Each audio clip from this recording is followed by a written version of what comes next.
हिंदू संघटन, धर्मरक्षण, धर्मद्रोह्यांविरोधी लढा व ईश्वरी राज्याची स्थापना यांसाठी कार्यरत असलेल्या सनातन संस्थेची प्रस्तुती.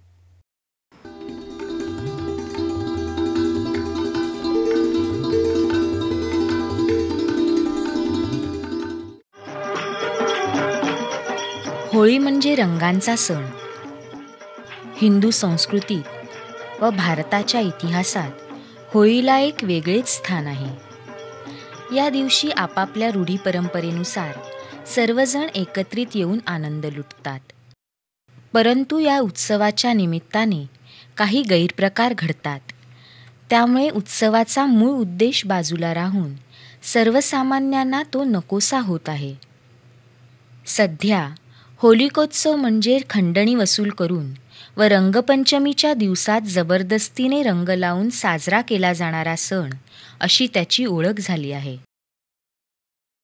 स्त्रियांच्या अंगावर जबरदस्तीने रंग उडवणे, स्त्रियांची छेड काढणे, स्त्रियांच्या पुढ्यात वेडेवाकडे अंगविक्षेप करत नाचणे, इतरांच्या मालकीचे सामान जाळण्यासाठी पळवणे, येणाऱ्या जाणाऱ्यांकडून बळजबरीने पैसे वसूल करणे व पैसे वसूल करण्यासाठी बळाचा वापर करणे.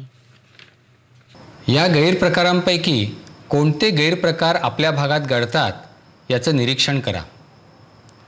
हे गैरप्रकार थांबवण्यासाठी आपण काय करू शकता ते पहा. हे गैरप्रकार आता थांबायला हवेत. याचं कारण म्हणजे एखाद्या मुलानं गुन्हा केला तर त्याचे आईवडील म्हणतात की मुलानं घराच्या नावाला काळं फासलं. धार्मिक उत्सव साजरा करताना जर कोणी गैरप्रकार करत असेल तर तसं करणं म्हणजे एका प्रकारे धर्माची हानी करण्यासारखं आहे, धर्माच्या नावाला काळं फासण्यासारखं आहे. गैरप्रकारांमुळे होणारी ही धर्माची हानी रोखण्यासाठी काहीतरी करणं हे सुद्धा एक धर्माचरणच आहे.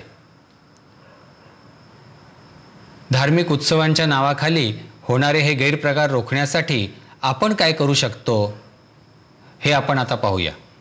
या गैरप्रकारांना प्रतिबंध करण्यासाठी आपण पुढीलपैकी शक्य ती कृती करू शकता.